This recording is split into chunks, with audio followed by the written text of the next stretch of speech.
6 নম্বর নবীজি বলছেন এমন দান করলো, গোপনে গোপনে দান করলো। ডান হাত দান করলো তো বাঁ হাত জানলো না, বাঁ হাত দান করলো তো ডান হাত জানলো না। মানে গোপনে গোপনে যারা দান করলো, এই লোকটি আল্লাহ কিয়ামতের দিন বেজ্জতি করবে না, আরশের নিচে স্থান দেবে। তাহলে কি প্রকাশ্যে দান করা যাবে না? যাবে। কিন্তু প্রকাশ্যে দান কোরআনে জায়েজ আছে, দলিল আছে, কিন্তু গোপনে দান করা উত্তম বলা যেতে পারে। কিন্তু এখনকার কিছু কিছু লোক খুব চালাক, দিতে পারবে 5,000, দিবে 500 টাকা, বলছে নাম বলিস না বেনামিতে। সেজন্য বক্তারাও চালাক, হাত ধরে লিছে দে 5,000 টাকা। এজন্য গোপনে দান করেন। আর একটা কথা বলছি, গোপনে দান করা। আচ্ছা ভাই, আপনাদেরকে আমি অনুরোধ করলাম যে আধা ঘন্টা টাইম বসেন, আপনারা যদি এইভাবে একটা একটা করে উঠেন তাহলে বায়ান আমি শেষ করব। যে একটু আল্লাহর রাস্তায় আর মাত্র একটা আছে, 6 নম্বর চলে এসেছে, 7 জন বলবো। তো গোপনে দান করা উত্তম, তবে প্রকাশ্যে দান করা যায়। কিভাবে? আপনি মনে করবেন যে আমি 5,000 দিলাম, এটা বলি, তাহলে আমারটা দেখা হতো আর কেউ দিবে। মানুষকে উৎসাহিত করার জন্য গোপনে চেতে প্রকাশ্যে দান করাও ভালো। ভালো কি ভালো না? ভালো। তবে এই নয় যে লোক দেখানি দান। আমি এক জায়গাতে স্টেজে উঠছিলাম, লাস্ট বক্তা, একটা মেয়ে ছেলে ওই আমাকে 1500 টাকা দিয়েছে, বলি সাহেব এইটা দিয়ে আমার নাম বলে দিবে, অমুক মেয়ে, নামটা বললাম না, এটা দোয়া করে দিবে। তো আমি স্টেজে এসে ওটা বলতে ভুলে গেছি, টাকা 1500 এনে দিয়ে দিয়েছি। তা আমি জালসা করে যখন নামছি, ওই মেয়েটা এসে বলছে মুলি সাহেব তুমি টাকাটি ঘুরিয়ে দাও। বলছে আমার নাম কেন বলনি, টাকা ঘুরিয়ে দাও। নামটাই ছুটে গেছে যে। বিরাট ব্যাপার। আল্লাহর নবী বলছেন তুমি গোপনে দান করো, আল্লাহ তোমাকে কিয়ামতের দিন আরশের নিচে স্থান দিবে। বলুন সুবহানাল্লাহ। তবে প্রকাশ্যে দান করার দলিল, আল্লাযীনা ইউনফিকুনা আমওয়ালাহুম বিল-লাইলি ওয়ান-নাহার সিররাও ওয়া আলানিয়া, প্রকাশ্যে এবং গোপনে দুই ভাবে দান করা যায়। 7 নম্বর কিয়ামতের দিন কে বাঁচবে, আরশের নিচে স্থান পাবে। ওয়ারাজুলুন যাকারাল্লাহু খালিয়ান ফাফাজাতুহু আইনাহু, আল্লাহর নবী বলছেন শুনে নাও, যে ব্যক্তিটা আল্লাহর ভয়ে কাঁদবে, এই ব্যক্তিকে আল্লাহ আরশের নিচে স্থান দেবে। যে ব্যক্তি আল্লাহর ভয়ে কাঁদবে, ওই ব্যক্তিকে আল্লাহ আরশের নিচে স্থান দেবে। কোন চিন্তা কিয়ামতের দিন রবে না, রবে না, রবে না। রাতে 2 রাকাত নামাজ পড়ে আল্লাহকে কেঁদে কেঁদে কেঁদে কেঁদে একটু বলুন আল্লাহ হিসাবটা সহজ করে দিও। আপনারা আমিন বলবেন, আল্লাহুম্মা হাসিবুনি হিসাবাই। বলুন আল্লাহুম্মা আমিন। আল্লাহ গো তুমি আমার হিসাবটাকে সহজ করে দাও, কারণ আল্লাহ যদি কিয়ামতের দিন হিসাব চাই, পৃথিবীর কেউ হিসাব দিতে পারবে না। আমি আপনাদের দ্বীনী ভাই মা বোন যারা আছেন তাদেরকে অনুরোধ করি, আপনারা যারা আছেন আপনি দান না করবেন না করুন, কিন্তু বসুন, উঠিয়েন না, একসঙ্গে দোয়া পড়ব। একটা হাদিসের 2টি কথা বলবো আপনাকে, কি বুঝবেন জানি না। আল্লাহ নবী সাহাবীরা দিন ইসলামের জন্য অনেক ত্যাগ স্বীকার করেছে। আল্লাহ রাসূল ইসলামের জন্য তার দাঁত পর্যন্ত ভেঙেছে, রক্ত ঝরিয়েছে। সাহাবীরা জীবন পর্যন্ত ইসলামের জন্য বিলিয়েছে, তাই না? বলুন তাই না? আল্লাহ নবী এক যুদ্ধে যাবেন, আল্লাহ রাসূল যুদ্ধে যাবেন। আল্লাহ নবী বললেন বেলাল যুদ্ধের জন্য টাকা লাগবে, অস্ত্র লাগবে, কিছুই নাই, একটু এলান করে দাও, যার কাছে যা আছে তাই জেনে দেয়।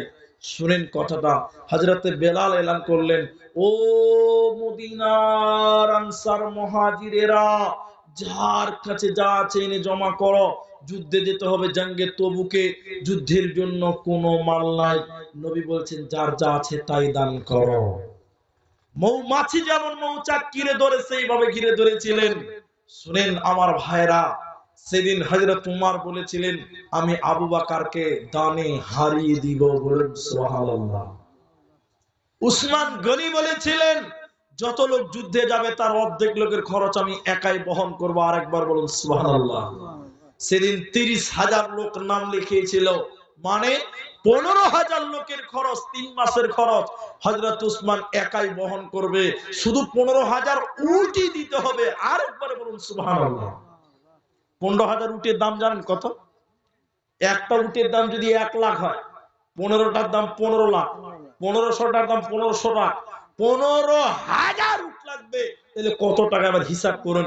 আরো খাওয়া দাওয়া জামা কাপড় হযরত উসমান একাই দিবেন। আরেকবার বলা যাবে না বাবা সুবহানাল্লাহ। সেদিন একদিন এসে বলছেন, একজন বলছে হুজুর আমার যা মাল আছে তার 1 ভাগ আপনি নিয়ে নেন। কে বলছেন হুজুর 2 ভাগ নিয়ে নেন, কে বলছেন 3 ভাগ নিয়ে নেন। হযরত আবু বকর একটা ঝোলাতে করে কিছু মাল নিয়ে এলেন। শুনেন, ওমর বলেছিলেন আমি দানে হারিয়ে দিব আবু বকরকে। আল্লাহর নবী বলেন, আবু বকর তুমি কি দান করলে তুমি বলো। কেউ তার অর্ধেক সম্পত্তি, কেউ 1 ভাগ, কে 2 ভাগ, কে 3 ভাগ দিল, তুমি কি দিলে বলো। হযরত উসমান আবু বকর বলেছিলেন, ইয়া রাসূলুল্লাহ উমর বলেছে আমাকে দানে হারিয়ে দিবে, আমি গরীব, আমার দান শুনুন।